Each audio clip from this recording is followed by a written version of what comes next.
Cockroach জনতা party সিজিপির সংসদ চলো কর্মসূচিকে ঘিরে উত্তপ্ত হয়ে উঠেছে ভারতের রাজধানী নয়াদিল্লি। দেশটির সংসদের বর্ষাকালীন অধিবেশনের প্রথম দিনে দাবি আদায়ে রাস্তায় সরব হয় ছাত্র যুবরা।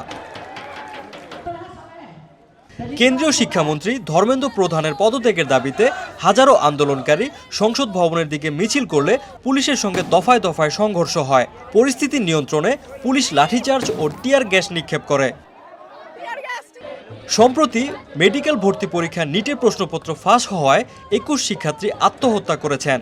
এই ঘটনায় ক্ষোভ প্রকাশ করে আন্দোলনকারীরা শিক্ষামন্ত্রীর পদত্যাগ, আন্দোলনকারী সোনাম ওয়াংচুংয়ের মুক্তি ও ক্ষতিগ্রস্ত পরিবারের জন্য আর্থিক সহায়তার দাবি জানান।